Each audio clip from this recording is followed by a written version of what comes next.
Love this podcast? Support it and sponsor today. Simply head to AuscastNetwork.com for details. It's The In Show, Australia's only show dedicated to innovation from Adelaide, Australia and across the globe. Hello again, this is David Grice and Troy Sincock. It's 2018, the first show of the year, and once again we're talking about innovators, entrepreneurs and startups, David. We certainly are, Troy. And how's your break? My break was great. Went to Kangaroo Island, an island just south of Adelaide, for about 3 or 4 days. That was nice to get away and just relax.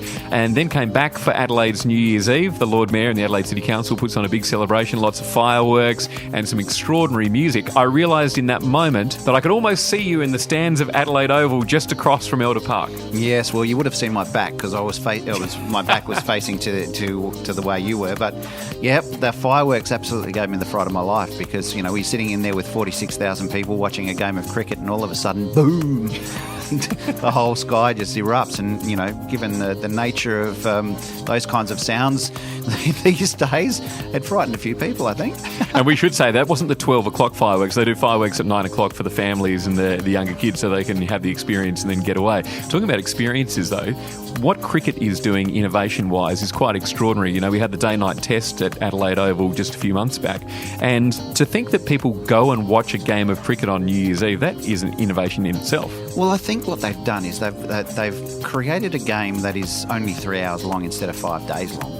And out of that has come this whole experience where they've brought music and fireworks and pyrotechnics and all sorts of different things. And the screens around the whole ground light up, and they've actually created lighting within the stadium itself that can flash on and off, but still keep the stadium fully lit. And so all of this innovation that's going on around the game just makes it such an experience that draws you right in. Yep, we're going to be knee-deep in innovation in 2018, so we thought we'd start off the year just a little bit differently. Yeah, now both of us have been on extraordinary journeys in our own right, but it was our love of music and our involvement in the different aspects of the music industry that brought us together back in 2013. And I thought for our first show, we could just share a little bit about us with the listeners so that, you know, we're talking about all of these people and amazing stories and so forth, but we've never really let the people in to understand what makes us tick. Well, I've known you for 5 years. I know a lot about you, but I get the impression there's some things that you haven't told me, and it's about time I get to dig those things up. I reckon there's some things you're withholding. Yeah, and I would say exactly the same for you as well. Well, anything could happen on today's show. It's great to have you joining us again in 2018. A couple of weeks have passed since the last show, so no doubt Claire will have plenty more in news, including a story about how it's predicted that AI is going to become something that advances extraordinarily in 2018. Happy New Year, Claire. What have you got for us this week? Thank you, David and Troy. It feels good to be back. This week, I'll be talking about innovations and technological breakthroughs we can look forward to in 2018. Researchers in San Francisco have created the first ever artificial kidney, which can be implanted into patients who need kidney dialysis. Approximately 2 million people around the world need their blood cleaned on a weekly basis just to stay alive. The treatment is time-consuming and frustrating for patients because they have to attend regular appointments. It's been 20 years in the making, but now Kidney Project will be starting clinical trials to help those living with kidney failure. The team from the University of California have developed a box that's about the size of a bar of soap and is fitted with silicone filters. It also contains live kidney cells grown in a bioreactor. In just one surgery, the box can be connected to a patient's bladder and circulatory system. After that, the artificial organ can keep the blood clean 24 hours a day. This means patients don't have to be constantly monitored when they're undergoing dialysis treatment, and it means they can move around while their blood is being cleaned. This artificial organ is also reducing the number of donated kidneys that are needed. Let's hope the clinical trials are a success. This might be the year of vertical farming. What's that, you ask? Well, vertical farming is when medicine or fresh fruit and vegetables are grown on a vertical wall indoors. There are quite a few benefits to this method of growing produce, which is why some think it will become more popular over the next year. These benefits include less water wastage, more produce, and a reduction in fossil fuels because large machines aren't needed to transport crops. It also means that farmers don't have to rely on good weather or worry about pests. Plus, vertical farms can be built in abandoned buildings in populated areas, making it easier for customers to buy the produce. A company in San Francisco called Plenty recently began vertical farming and they've seen great results. They use less water than a traditional farm and they don't use fertilisers or pesticides because there isn't really any need to. So who knows, maybe vertical farming of fresh produce and medicine will become a common practice. Artificial intelligence, aka AI, is set to take its next evolutionary steps. This year, it will continue to blur the lines between what is real and what is science fiction. The main development we could see is the rise of machine-based learning AI technology, which is available to the consumer. Machine-based learning is the phrase used to describe how some AIs teach themselves how to perform human-like actions or thought patterns without any assistance. At the moment, this technology is mostly being used and improved in the cloud. A good example of this is Apple's facial recognition technology. But this year, machine learning AI could become a part of our mobile phones, which means it could work faster and provide users with a better personalised experience. This also means our data would be stored on our phones rather than in the cloud. But that doesn't necessarily mean better privacy, as businesses are also thinking of capitalising on this. So one day you could walk into a store which can access your phone's data to find out who you are and what your spending habits are in order to personalise your experience. This could either be a great development or a recipe for disaster. Only time will tell. And that's what's in news this week. Thanks, Claire. Well, David, it's really going to be an exciting year, as we've said, not just for the in-show, but for artificial intelligence. This thing it feels like it's blowing up exponentially. Look, to me, it's actually a little scary as well. Like there's some positive and negatives around this. You know, you talk about supermarkets and shopping centres being able to predict what your buying behaviours are, and you know, I've heard of AI being used where your Facebook and Twitter feeds are scoured and your shopping habits on eBay are scoured, and therefore when you walk towards a supermarket or a shop that sells the items that you've purchased before on eBay, it sends you messages to tell you that, you know, you should go into the store that you're just walking past. Wow. It almost feels invasive, but it's sort of kind of cool at the same time for me.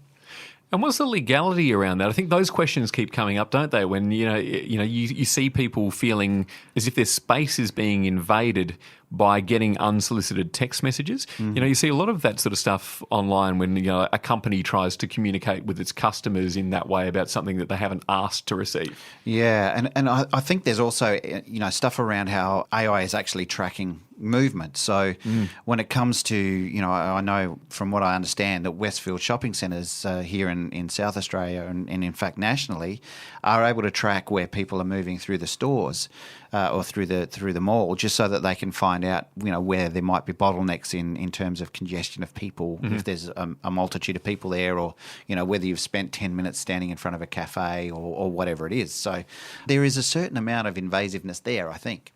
It's going to be really interesting to see what 2018 holds. David Grice and Troy Sincock talking innovation on The In Show. You can check us out at theinshow.online, Facebook, and follow The In Show on Twitter.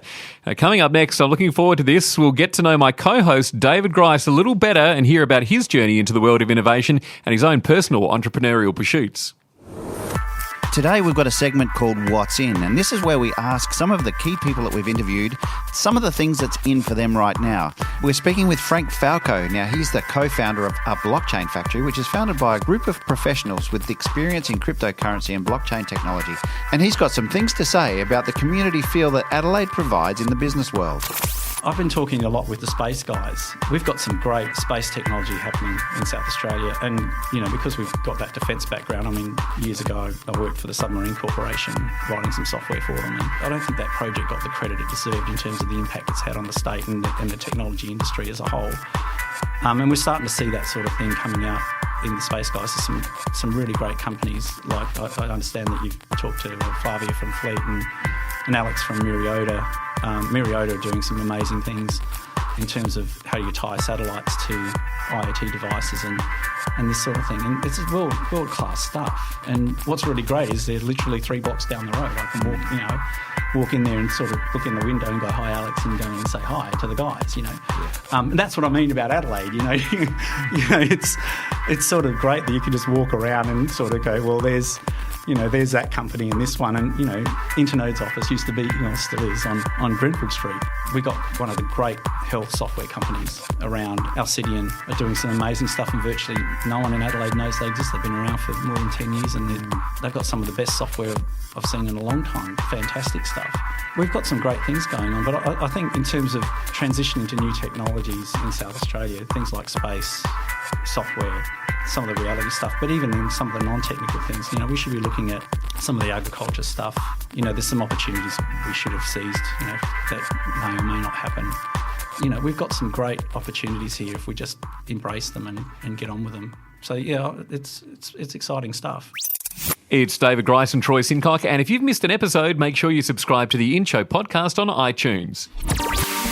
Okay, well, I've known my co-host David Grice since 2013 when we met in my capacity as General Manager of Fresh 92.7, and we decided we needed to explore a partnership with Music SA.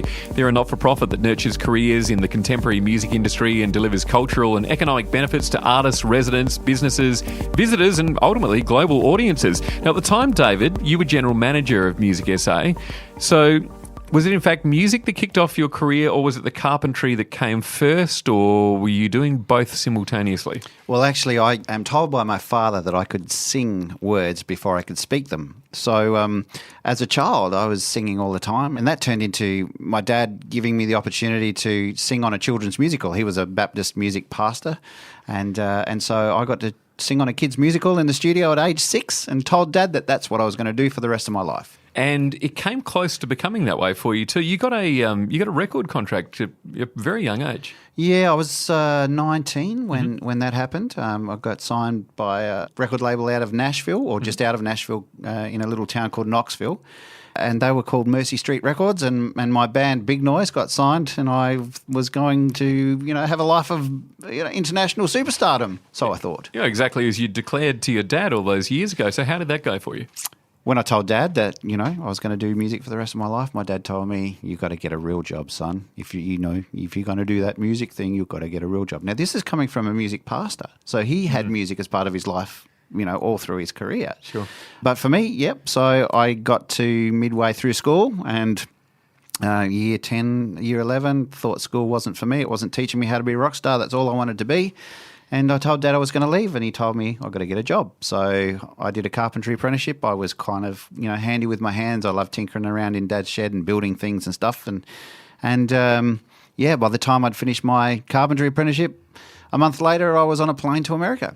Yeah, so how did that work out, going to Nashville? What type of music were you making, and did your career go the way you expected? Yeah, it was a pop rock sort of thing. Okay. I guess back then we didn't have email, or we didn't have any other means of communication except for normal mail. So what era are we talking? So we're talking the late 80s. Mm-hmm. And so what happened was I just decided to get on a plane and go to America and knock on the doors. I'd made all these appointments, the months leading up to the time I went, and just met all these people, looked at all these studios, lobbed in Nashville for 2 weeks and absolutely loved it. And yep, the opportunity came while I was there, and, came home with a record deal in my hand. I mean, that's what most kids aspire to. Like, you would have thought that your dream had begun. Well, I did, and it was one of those sort of surreal experiences, and all in the midst of all of that, I was getting this record deal, and it was all very exciting. And on my way home from America, because I was coming home to sort of get set to go back again, I got word when I hit New Zealand that my mum died. So it was sort of like this incredible, intense, huge emotion of joy that I was going to be, potentially pursuing my dream, only to turn out that the most favourite woman in my life had passed away while I wasn't at home. And the last conversation I had with her was I was on an international phone call from America saying, I really need to talk to Dad, and she was asking me all these questions, like I was getting frustrated. And so coming home to the fact that I didn't see my mum again was really, it's a tough one. And did that change things for you? It made me more determined to succeed because I knew she wanted me to do it.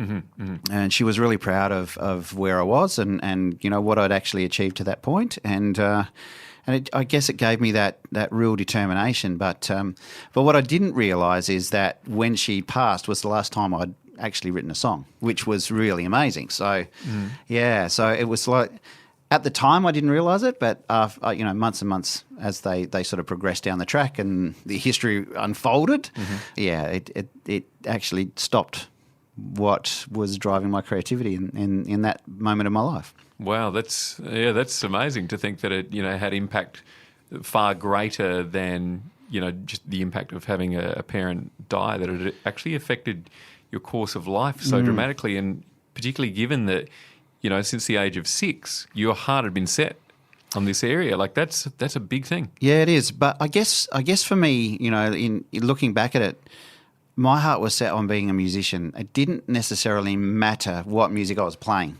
Mm-hmm. And as a result of that, it sort of meant that so long as it was musical, I was able to change my direction in any which way but loose. Like when the record deal fell over because we couldn't get working visas, I thought, I'm not going to give up on music because I love playing and I love entertaining people. So I came home and met this guy who was going to come over and drum with me on this on my band, and he just said, well, let's do a Beatles band. So we created a Beatles band, and I, for the next 10 years, toured the world as Paul McCartney. Now, that is quite a left turn. Like you said, still in the same space, but this is something that you would never have fathomed. How was it going from making original music to then all of a sudden being in a cover band? I think through the experience of bureaucracy stopping me fulfilling my dream, I got that frustrated with the whole original thing that I thought, you know what, I just want to make money. I'm just going to make some money. I'm going to have some fun and just see where it leads. Mm-hmm. And that's what happened. What was it like being a Beatle? I've got to tell you, it's the most satisfying and enjoyable gig that I have ever done. What was it about that? It was just the fact that the songs were so familiar, and we did a reasonable job of it. I mean, we really prided ourselves on the fact that we ripped it note for note. We played it the way it was played. And we had our John Lennon vocalist was just absolutely dead on. He was so close to John, it wasn't funny. I didn't really sound like Paul, but we did the suits, the wigs, the fake pommy accents, and we just created the mayhem that was the Beatles, and it was just such fun. And you could stop playing and people would just sing it back at you. At the height of the popularity of the band, what was some of the craziest stuff that was happening for you personally in terms of opportunities and the amount that you were working? Yeah, well, I mean, obviously the travel, we were away, 8 to 9 months of the year if we added up all the away days. And so not really good for home life. But while we were out, just understanding different cultures and what opportunities are there. And, I really developed a love of being in the studio. So I decided to build my own little studio at home so that when we weren't on the road, I was able to do demos for the band, demos for other bands, and just be able to create a little business on the side and just, support the income that I had from the band. But I mean, I think the crazy things were just some of the sizes of the audiences that we played for, and the insane amount of money that people would pay us just to turn up. What was the most distant place you travelled to? Probably Beijing. Mm-hmm. This was soon after the Tiananmen Square incident happened that, has been well documented in history. And walking through Tiananmen Square and just looking at the eeriness of what was there a few years prior to that, and then just some strange things that go on there. And we walked into this place that was like this nightclub. We didn't know. It was 9 o'clock in the morning. We thought, this looks like an interesting shop. We go in and have a look. We walk in and it's a bar, and there's cartoons playing on the big screen, and there's like an Oompa brass band playing in there as well. So it was really sort of interesting kind of places that we visited. But I think probably walking around Tiananmen Square, and then when they took us on a tour to the Great Wall of China, but we went on the part that the tourists don't go on. Mm-hmm. And it was quite narrow and rickety in comparison. And I had this little person that followed me. She was my shadow, and she was a Mongolian trade. Like, she was just wanting me to buy a book from her, basically. Mm-hmm. And she walked with me the whole time. And at one point I slipped and she dragged me up by the the collar and stop me falling, and at the end she just wanted me to buy a book so she could feed her family. Like, it was just such an amazing experience, but most breathtaking thing I think I've ever done at any time in my life. What I'm getting out of the story thus far is your real DIY approach to things. You seem to just make things happen from nothing. So when you created the studio that seemed to come via, you developing a life in music, did you have any training, or did you just teach yourself how to produce records? No, at that point, I didn't have any training. I just had a good ear, and so what sort of evolved out of that was one of the large studios in Adelaide, Hippo Audio it was called at the time. I was asked to go and play on an album down there, and as most people with studios do, you usually take a bit of a sample of some of the work that you've done. I went down there, played on the album, and the engineer said to me, "Oh, so you do a bit of recording, I hear." And, I said, yeah, here's some of the stuff. We just sort of had a listen. And he listened to it and he said to me, "What sort of gear have you got?" And I said, "I've just, got this basic little setup," and told him the equipment that I had. And he turned around and he said, I don't believe that you can get that sound out of that gear. Can I come to your house and have a look? I said, "Sure, come and have a look."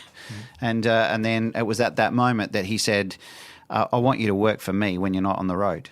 And I'm like, this was absolute dream come true, because really when it comes to being in a studio, being at Hippo, it's a huge studio with a massive console that had all these moving faders and all sorts of stuff. And it was like, it was like a kid in a candy shop. But what that did was by me doing that, I actually learnt a lot.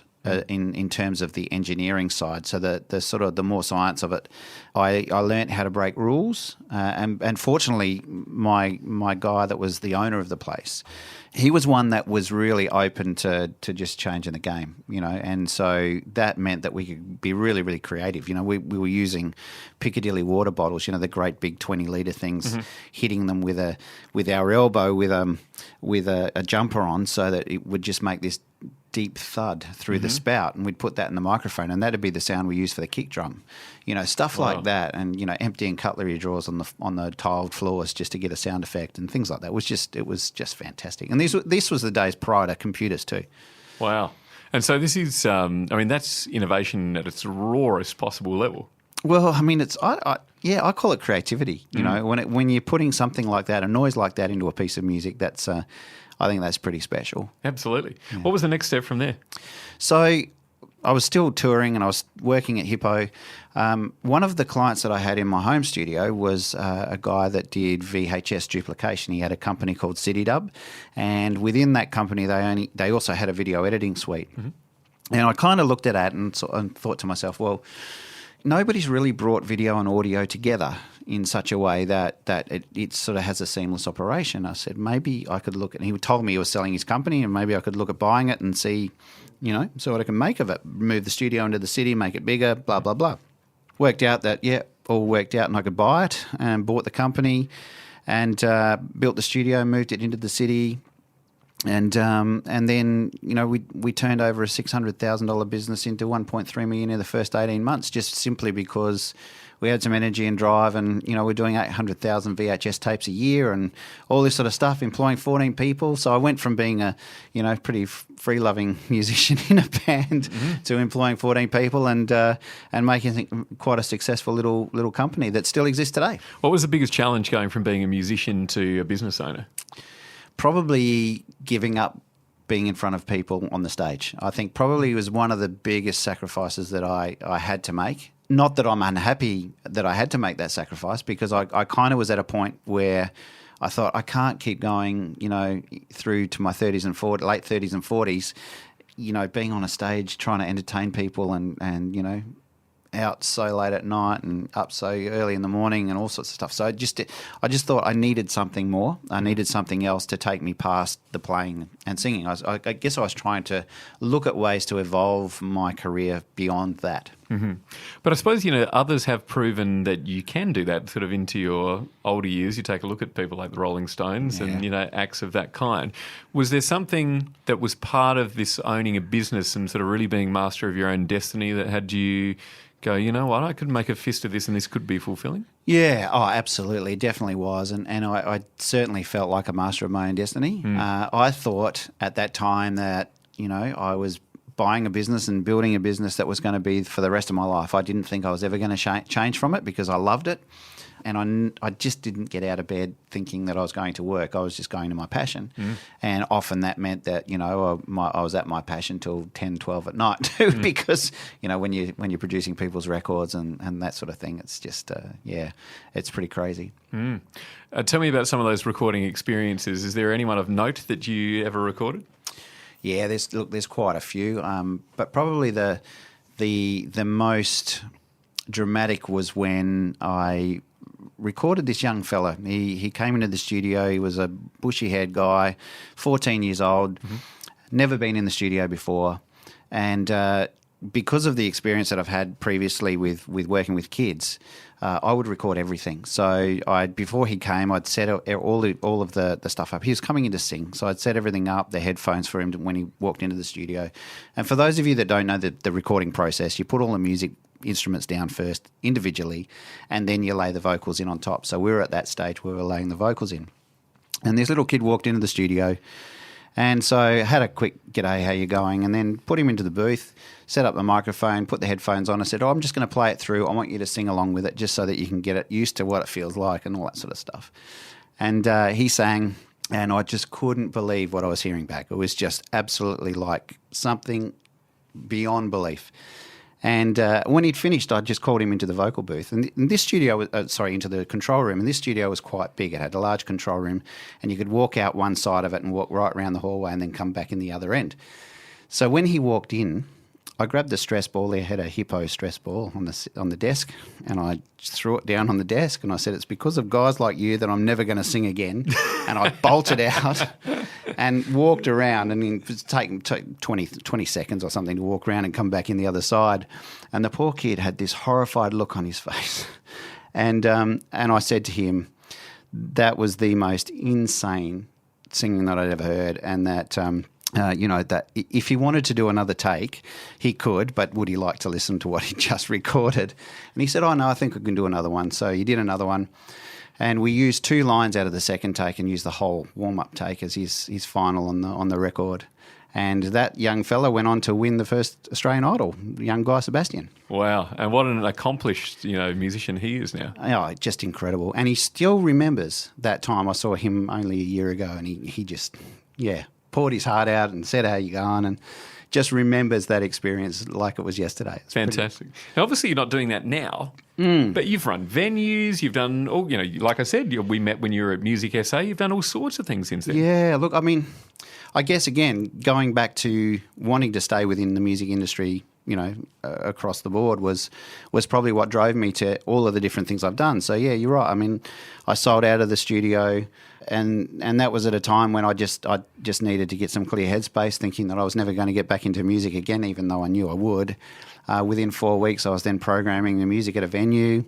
That then turned into me managing that venue, which was really good because it got me to understand the business side behind the venue. As a band, you go in thinking that they're making an absolute bucket load of money for the drinks that they sell because they have, higher prices or whatever. But that's actually not the case.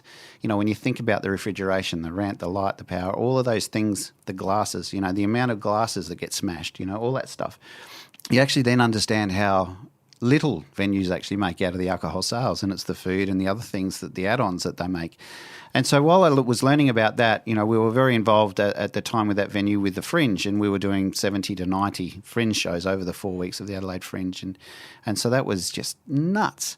But it was like Christmas, really, for the venue. It was the best period of revenue for the whole year.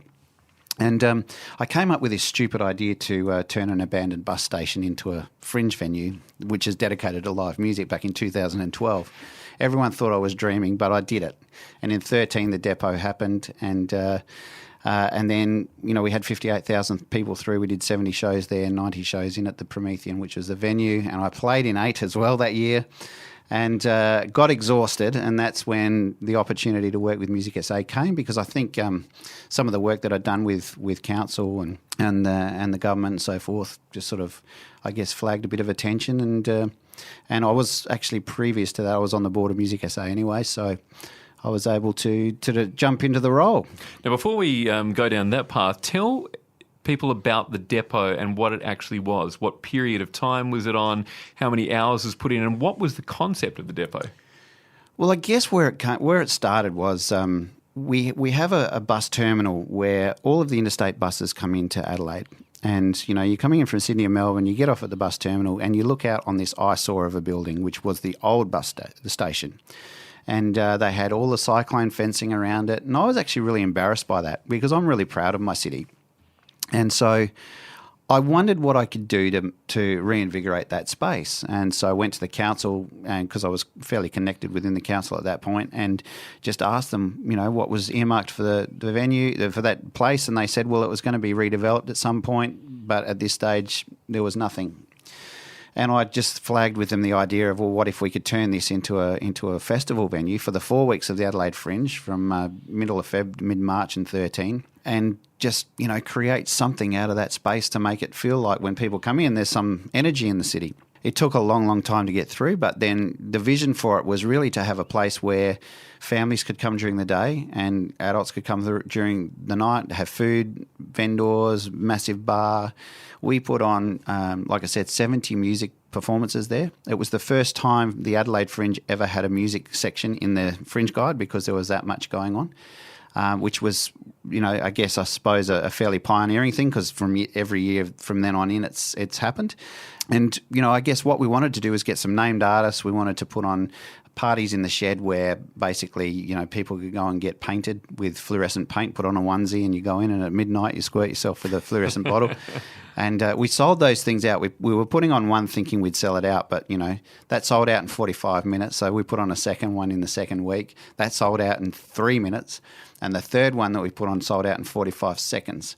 Whoa. It was just ridiculous. And there was like 1,000 people in this shed. And because it was this old abandoned sort of building, we'd sort of attenuated it with all this old building materials and insulation and fishing nets and stuff and made it look pretty cool. And we lined the site with containers, shipping containers.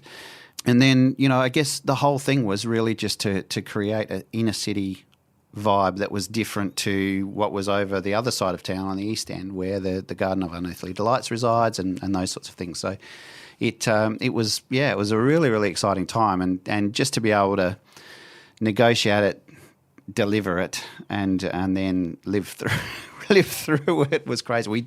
We did a kids fringe program as well during the day through the middle 2 weeks and it was nuts. I feel exhausted just hearing about it.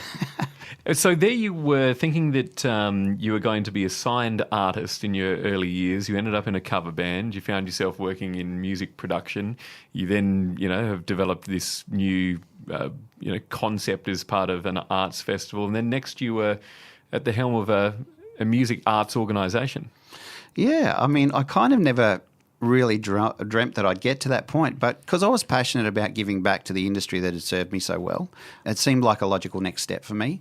And I, at that point, never worked in a not-for-profit sector. I'd only ever worked in the for-profit. So I figured I was going to pick up some pretty significant experiences through that. So as a result of that, then it introduced me into a whole different level of bureaucracy. So, where I was dealing with sort of fairly low-level people within councils and government, I moved up into sort of like the higher level of people, and even in some cases the Premier and the Lord Mayor. So the real decision makers. Yeah.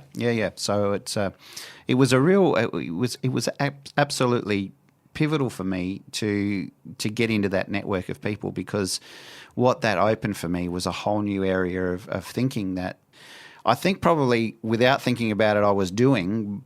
But to actually understand that I was doing it was probably what sort of that year at Music SA really taught me. It would have been around that time that, Adelaide and the government was really starting to look at themselves as being a hub for innovation.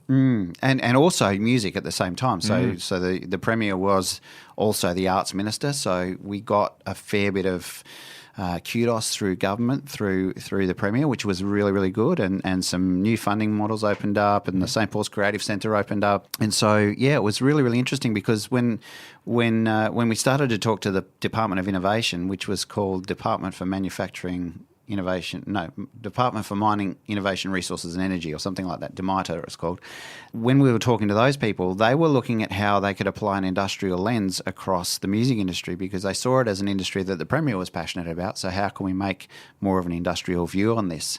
And it was at that point that the government said to me, would you be interested in looking at formal cluster program for the music industry? And a cluster is, in traditional industries, it's really all about pulling people together to go and bid for high value contracts overseas. So, for example, if we're looking for submarines and we want to, bid for all this work that's going on overseas, so 4 or 5 or 6 or 10 companies come together and they organise themselves of who can do what at what skill level, and therefore then they can put in a cost-effective bid because, they're not all trying to do the same thing, and then turn around and then bid for that work and win it, and therefore it's jobs for South Australia and all that sort of thing. So when we started to talk about that, I got really excited about the opportunities there for music and technology, because what I thought was that at the time, 4 years ago, Spotify was the enemy. Spotify is a beautiful platform that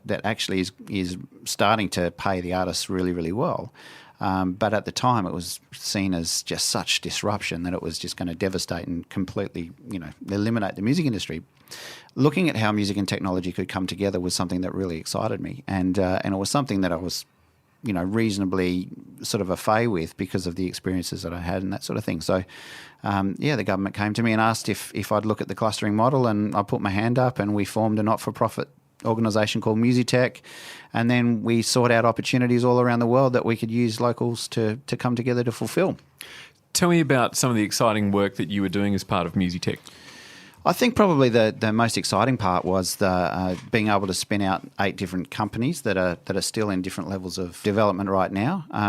One has just launched not long ago, Wandering Sound, who we interviewed last year. Yep. Releasing somebody's album on their app, and that started out of an innovation challenge that we put out every year. So seeing those sort of companies and being involved with those companies and helping with them and how they develop and grow.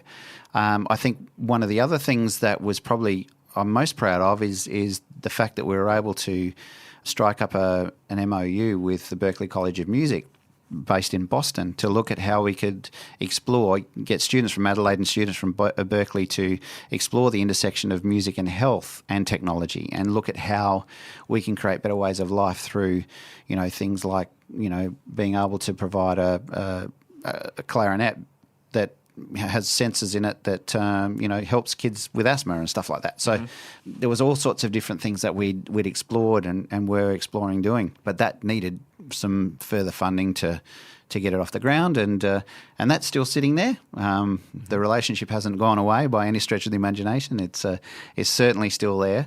It's just now waiting for the right people to come along to help us make that happen. Fantastic. What else are you involved in? Because you're never a person that just does one thing at a time. So I've got a startup of my own called Cognalytics, and we're working in Internet of Things, which is really, really exciting. It's something that I guess has been a buzzword for a little while, and I've been hearing lots and lots and lots about it. But actually looking at sensor technology and how we can use that around cities, which is really exciting. Obviously, we've got the InShow podcast, which I absolutely love, and there's many other projects that we've got working at the moment, and looking at how we can teach people how to podcast and do other things like that. Well, thanks so much for sharing everything with me, David. I knew some of that, but it was great to hear it from a slightly different perspective in a new context.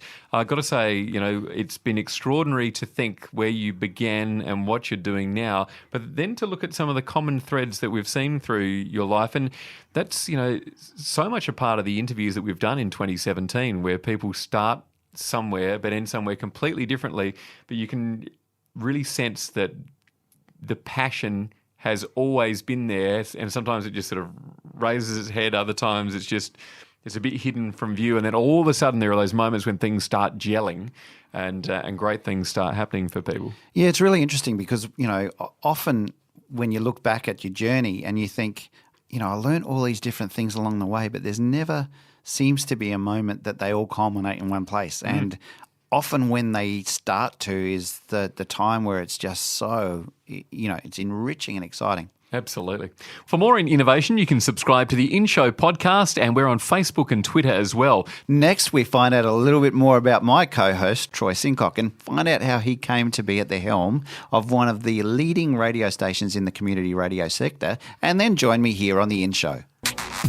Download the Phoner app before you head to your next event. Find people easier, market yourself better, and get connected using Phoner. That's spelled PFONR. Phoner. Available in the App Store now.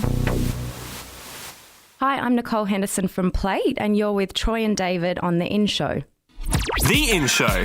I met Troy in his capacity of General Manager at Fresh 92.7 5 years ago, and then in 2017 we developed the concept for The In Show. Now, I'm really busting to find out a few stories from you, Troy, because, the man that is the mystery of Troy Sincock, we're going to unveil it right now. So let's just take you back to your childhood. Mm-hmm. You grew up in a family that cricket was one of the most sort of predominant and passionate things in the family. Yeah, absolutely. My dad was a really well-known cricketer back at the time when state cricket was extremely popular. And so I was pretty much born with a cricket ball and bat in my hand and became, very good at an incredibly young age. But it really, I used to think that it was because I was gifted. I look back at it now and go, it had nothing to do with that. It had to do with the fact that we literally were playing cricket from the womb. And by the time I got to primary school, when people started, playing cricket, I already had 5 years experience. So I've got Dad to thank for that, but certainly coming from a family where, my dad was doing big things and was well known at that time, that kind of had to step up and make sure I carved a niche for myself. So obviously, living with the expectation of family and friends that your father had been such a shining light, and you would follow suit. I mean, how was that for you? How did you deal with that? Well, I knew that I was a good cricketer at a young age, so that wasn't really a thing. But it was great growing up with a dad who was on television. He was consistently in the newspaper and that type of thing. I was very proud, and it wasn't. But I did recognise that other people's dads appeared to do ordinary things in comparison. So I knew that my dad was very different to the other dads. And I think it's him being the way that he is that's led me to do all the things that I've done, albeit slightly differently to him. But it's had me see that anything's possible, really. He just did the thing that he loved. And I think I sort of followed in his footsteps. So why didn't you follow in the footsteps of cricket? You're not as passionate about it as what he was, or what was that? Well, by the time I was 16, I've been playing cricket for 16 years. So that was a pretty lengthy career, even as a teenager. But unfortunately, I wasn't quite built like my dad. And I know my dad went through a lot of issues with injuries over the years. And back then, things were happening that probably aren't necessarily allowed now, just to get people out on the field. And because I'm a tall, thin person, my frame wasn't made for being a fast bowler, so I started having all sorts of issues with my back and that kind of thing. It became very hard for me, and I had to weigh up whether it was something that I wanted to do. And through high school, I discovered the arts, drama and fine art particularly. And I think I'd sort of thought, well, that doesn't require all this sort of practice, having to get on a bus and a tram and then walk, kilometres to get where I needed to be. I literally can just stay at home and do this stuff. Not that I was a lazy kid by any stretch of the imagination, but I knew that I had another passion, and that was really what led me to eventually doing radio, is my love of drama. So tell us about that. I mean, obviously going through school, when you do get involved in the arts, there are certain labels that students put on you and all those sorts of things. I mean, it happened to me as a singer. Mm-hmm. How did you cope with that, and how did that build your character now? It was really interesting because I kind of had allies on both sides and then a lot of confusion on one side. So, being able to be good at sport and good at the arts was extremely uncommon. Like, either you're good at one or the other, generally speaking, and so I managed to have acceptance from both, but there was a real confusion from those people that I played sport with as to why I would want to pursue that as a career, and often because perhaps the people that were great at sport didn't have the other skills that I had as well. So it was an interesting combination, but I found a freedom in being able to express myself artistically that I couldn't find on a cricket field, and then discovered that I could really create something from nothing. And it was that really inspired me to look at my life that way, I think, and just see that anything was really possible. So going through that, where did you start with your career after that? So, you've got all this passion around the dramatic arts, and that's led you down, ultimately to where you are now. But what was the first step for you? Well, what happened was there's this pivotal moment in year 12 where the teachers were asked to come around to their students because unemployment was so high. The teachers were asked to speak to the students and say, there are no jobs, stop doing this. And I remember being very, very angry because, my teachers, my drama teachers, my art teachers were my favourite teachers because these were the things that I developed such a love in. And here were these people that I trusted and almost saw them as a parental figure telling me that I can't do the thing that I wanted to do. And so the first reaction was being angry, and then I stopped to think about it and went, hang on, when I was being moderated in drama, they never really said I was any good at acting, but they often referred to how I spoke and my voice. And because as a kid, I was completely unaware of how I sounded. In fact, the only real understanding of my voice I had was being the best man at my dad's wedding when I was 14 and him then playing the video of the wedding to my then girlfriend. And I had the highest voice of any teenager and thought that that's how I still sounded. But obviously something had happened in the years following that and I started sounding different. And then it made me think, what can you do with your voice? And so I decided to do a radio course. And from that course became a career in radio. Wow. It's just amazing. And the course, how long did it go? It was a 10-week course. Wow. I didn't want to go to university. You were asked to choose what subjects you wanted to do. I think I chose to pursue teaching just for those purposes, but had no intention whatsoever of doing it. The 10-week radio course, and just discovered that I really loved expressing myself in that way, and people's reactions to me were that I was good. I didn't necessarily know that I was good, but I started listening to myself through what other people were saying and recognising that I had a bit of a natural ability in this space. And in fact, my dad had been on radio when I was a kid doing a cricket report on radio. So I'd sort of grown up in radio studios, but never stopped to think about it being a career. And because it came so easily to me and it was a great form of self-expression and people seemed to like what I did, I'm like, this could be the thing. I won the course, met people, did community radio, and through meeting people in community radio, someone got a job in commercial radio and then got another job. They suggested that I could do their job, and foolishly I got my first commercial radio job when I was 17. Wow. Wow. So tell me about the experience for you, because I know listening back to my voice, I find it pretty, oh my God. What was your first experience like? Apart from obviously when you were, high-pitched voice. You see that happen in people all the time when they hear their voice back either amplified or recorded for the first time. And you probably would have seen that in terms of recording singers who have never been in a studio before. I'll never forget working in a supermarket after school and, you could do spruiking in the store. Eventually, they gave me that job and they put me on this little course.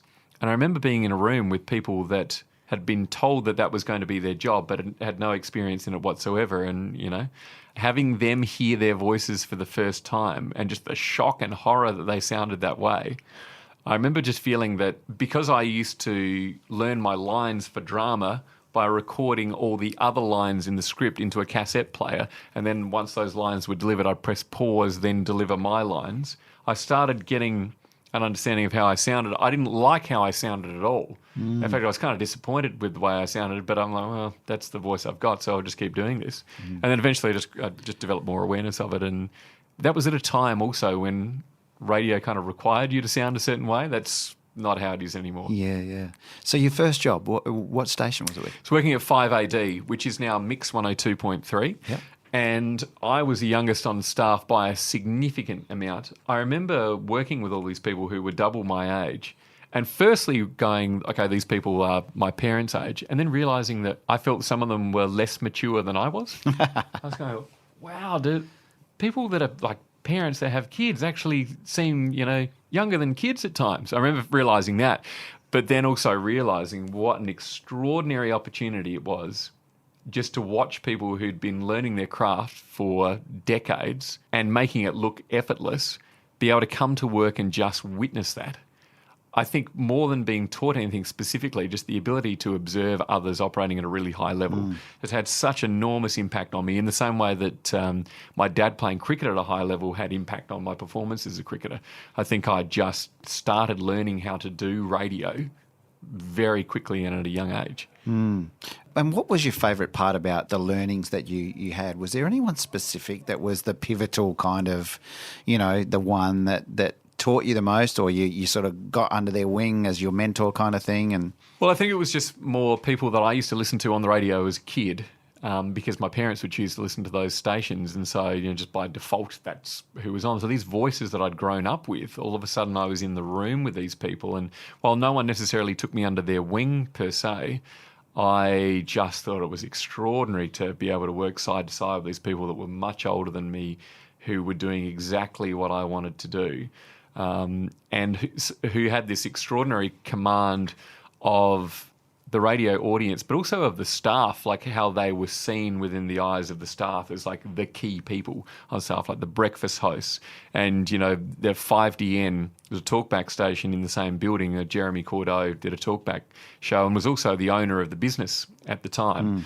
An incredible entrepreneur. And having him interview the Prime Minister, walking into work as a teenager and, walking past the Prime Minister and having, the press gallery, around the studio recording, everything that was said because there was a political campaign underway. And I'd be changing the backup tapes in the background and, just listening in and seeing how these professionals operated. It was, it absolutely changed my life. And also made me realise that people that are operating at a high level are just people. Seeing the Prime Minister just be a person walking down the hall of the radio station, or seeing these people that were seen as voices held in high regards, and that they were just people and there were things that they needed to do to perform at a high level. So what happened after 5AD? 5AD, I stayed there for a period of time, and then I never got the opportunity to be on the radio, and I always thought that I was good enough, but the truth of the matter is I definitely wasn't good enough, and there were people far better than me. So I eventually got a job working in Murray Bridge at a radio station where I finally got to be on the radio. I only stayed there for 6 months. It was a very challenging experience because it made me very humble, but the challenge of being in a regional area, although Murray Bridge is not far from Adelaide, was that the way that people were doing radio at that station, they thought it was the best way to do it. But here I was as a young guy, having been witness to all this extraordinary stuff and people operating at a very high level. And I realised that it could be done a different way, and that most of the people that got jobs in regional stations, that was the first job they'd had. And while I hadn't been doing the announcing job, I'd been there watching people do it for years, and I knew that it could be done better. And so I really struggled in that environment, and eventually pulled the pin after 6 months. Yeah. Did you enjoy the on-air work? No.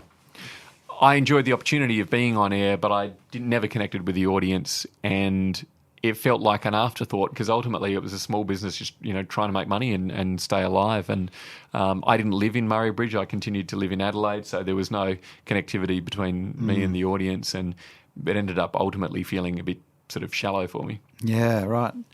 So you ultimately end up at Fresh 92.7 as a general manager. That's right. So tell us about getting to that point where you would take on such a massive opportunity. I mean, first and foremost, having worked in the not-for-profit sector before, it's quite challenging. It takes some guts and courage to actually put your hand up and go for that. Truth of the matter was I'd worked for most of the commercial stations at that point and was still quite young. So I think I was 30 when I first took on the job as general manager at Fresh. The truth of the matter is I got that job as I've been involved in Fresh, an electronic music station focused on youth, part of the community radio sector like Radio Adelaide. And it was because I'd been involved from the inception of Fresh, and I really was the guy that was around the place that actually was working in radio when other people were aspiring to do it. So not only was I paid to work in radio, I also volunteered at this radio station because it wasn't seen to be in competition with the ones that I was working in. And so I think it was just felt that I was someone that got what was happening at Fresh, and that because I was being paid to do it, that I probably knew more than most, so perhaps they'd give me a crack. The reality was I'd never managed anything and had no idea how to manage a radio station at all. But I think I just was committed and passionate and energetic, and just learnt things very quickly. Some things I did well, some things I did poorly, some things I still can't do. But it was a magnificent opportunity. And really, I was just the leader in what was an environment where, everyone wanted to sort of stick it to the man. There was these young people doing radio, not getting paid to do it, but really feeling like, we can do it better than them, and they're getting paid heaps more money than us. Let us show them. Yeah, right. So it's kind of a bit of like a punky attitude to radio. And you talked about electronic music. Obviously, that's one of your passions. And we know that you've got over 15,000 records in your collection. Sure do. And it's growing. Yes, all the time. Where did all that begin for you? It came from my love of art, and I would be in art and design class. And then the year above us, these older students would have free periods and then come into the art area because they wanted to finish off their projects, and they'd bring in a cassette player and they would play this music. Oh, what is this stuff? And it ended up being sort of the evolution of, what we now know as electronic music. And I got very excited about what I was hearing, and it felt like, the aliens had landed and, the future all of a sudden was right in front of us. And it was just, I got swept up in it from that point and just consumed everything I possibly could, bought every magazine I could buy, read it from cover to cover, even the advertisements, and watched every, music TV show I could, listened to every radio show that I could that was even close to being in that space, and just sort of soaked it all up, and then kept buying music, kept working out what my taste was. And then eventually people started thinking that I could DJ just because I'd acquired music, which I'd never done before. I was just playing it on the radio, on community radio. And I just started saying yes, and then had to learn how to DJ, and then over the years have never stopped doing it. It's just something that I feel is a part of me. And here you find yourself, 6 or 8 years ago at Fresh, managing the station that is playing the music that you're really, really excited and passionate about. Yeah. What a great marriage. That's just awesome. Yeah, and second time around working at Fresh as well. I managed Fresh for 3 years, then I went to Nova for almost 4 years, and then was re-employed by Fresh. Fresh was at a very different stage, and the board was stronger than it had ever been before. I'd learnt a lot through my experience at Nova, and I really wanted to take that experience and finally have Fresh realise its full potential, which was always, in the eyes of the founders, supposed to be a vehicle to get young people jobs in the radio industry, but to also prove that there's another way to do it, and it doesn't have to be done in this sort of traditional way that, you can play different music on the radio and still keep an audience and do all those types of things. And then over time, Fresh has become this thing that has accidentally taken on the commercial radio stations by virtue of just the community support that it has around it and the loyalty of its audience.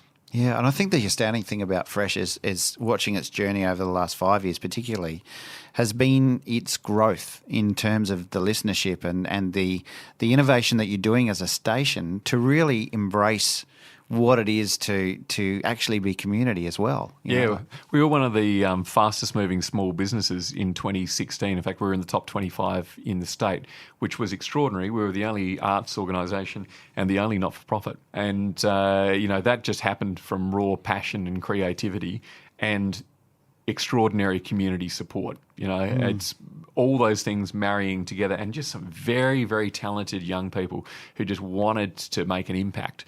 And those things just married together at the right time. And we've now built this this extraordinary beast, which I'm looking forward to seeing where it goes to as we now enter our 20th year. If you take a look back, to that initial period, what seems like a dream is now the reality is that dream has been exceeded. Absolutely. You seem to be able to find talent, put them together, only to grow them and see them disappear again. And there's recent examples of that through what's happened with Ben and Liam, for example, going over to Triple J. And I mean, what an extraordinary thing. But you put them together, didn't you? And you were able to develop them and harness their talent. Is that something that just happened through the motion, or is it something that you set out to achieve from day one? I think the radio station always hoped that it would be able to achieve those kind of things, but I think we just sort of casually thought, people will get some experience, a bit of hands-on experience, and then they can apply for some jobs with hands-on experience, and that puts them ahead of someone who just did a course and doesn't have any, real life understanding of how you do radio. But what happened with Ben and Liam will be the greatest developmental success in the radio station's history, even if it continues for another 20 years. Here's, guys 20 and 22 that were given a national breakfast show on the country's, youth broadcaster. They both lived at home. And then all of a sudden, then they were living in Sydney, broadcasting to millions, nationwide.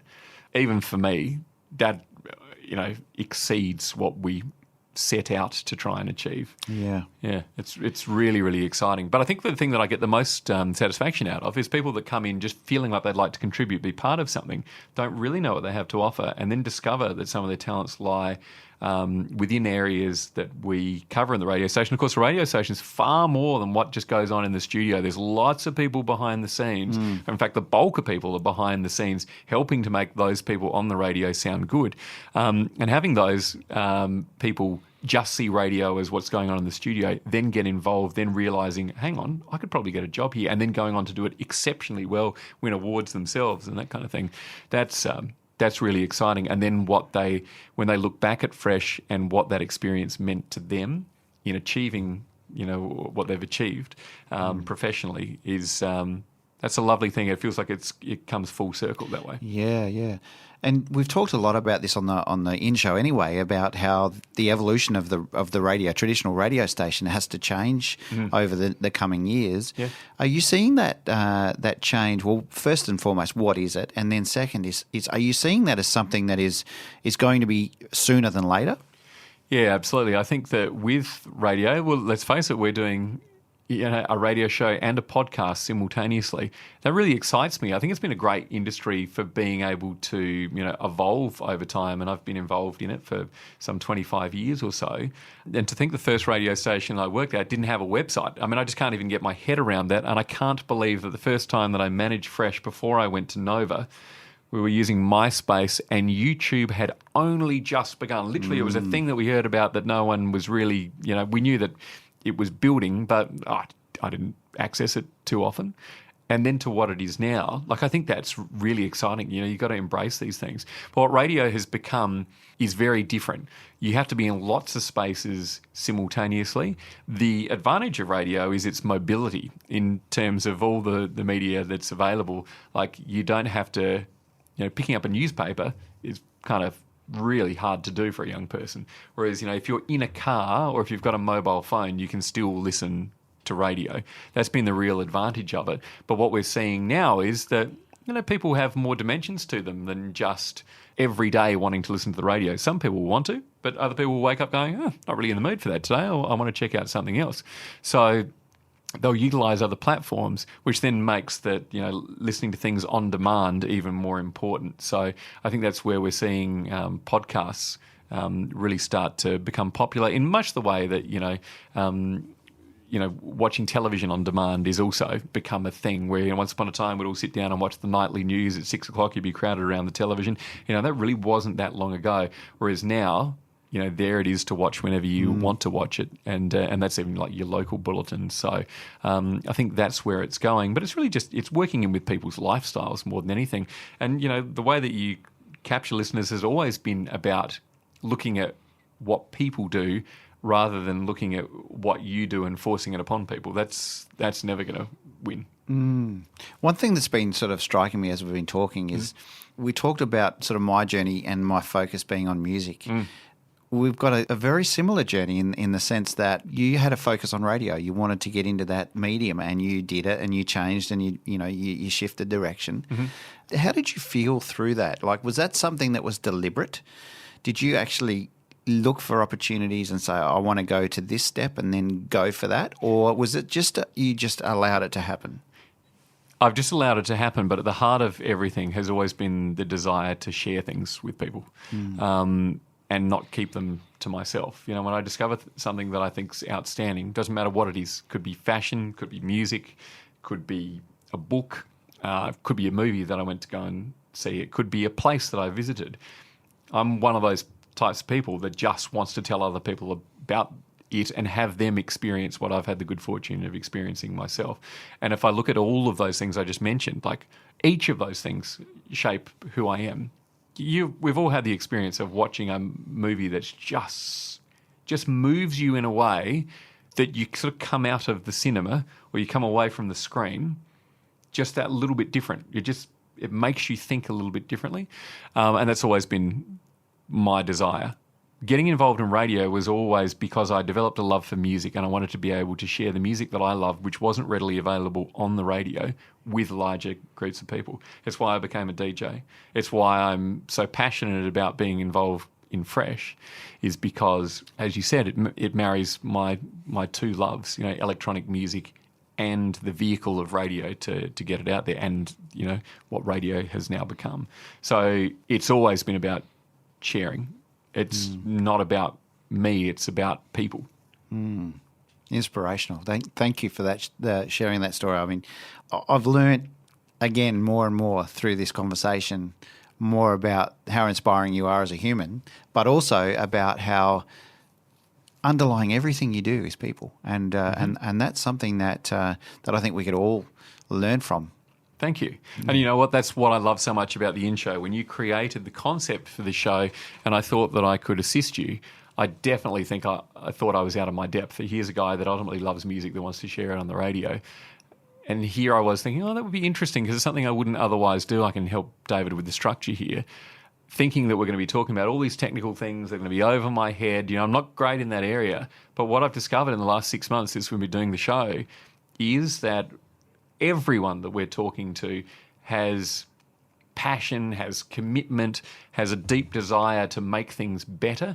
And if I look at what I'm here to do and then what people are sharing with us, I realise that we're all the same. We're just doing it in different ways. Yeah. I think it's really exciting. It's all about innovation on The In-Show. If you know an innovator that we should have on the show, drop us a line at theinshow.online and you can check us out on Facebook and Twitter. Well, that's the first show of 2018 done and dusted, and now you know a little bit more about your hosts behind The In-Show. Next week, we chat to Wendy Perry, Managing Director of Workforce Blueprint, working across education and training. Wendy has developed, designed and implemented systems for workforce planning and development, entrepreneurship and education throughout her career. Yeah, she's got some incredible stories, and next week Claire will have more mind-boggling innovations from all around the world. Don't forget you can check out The In-Show online, subscribe to iTunes, listen to the podcast, rate us 5 stars if you like, and follow us on Facebook and Twitter. Well, it's been another great show again this week. We'll talk more about what's in next Monday on The In-Show. Now, before we go, here's Melissa Cooper, a UX or user experience strategist with 15 years experience, talking about how she got involved with Eventbrite.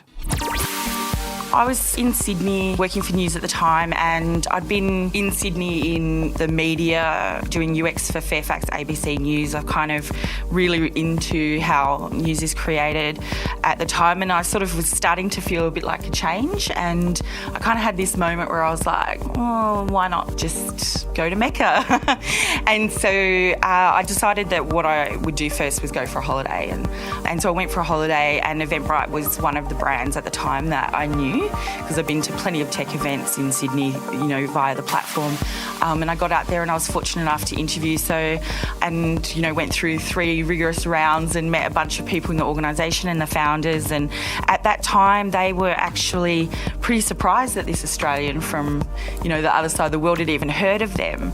And I was like, what are you talking about? Everyone uses Eventbrite in Australia. Mm-hmm. And it wasn't long after that we sort of started with a global strategy. And as it turns out, Australia was one of the fastest growing places organically when they looked into it.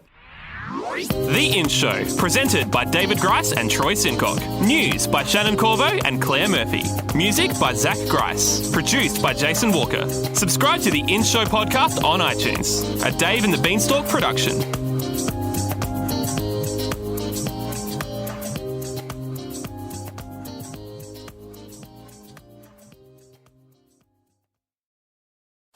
Love this podcast? Support it and sponsor today. Simply head to AuscastNetwork.com for details.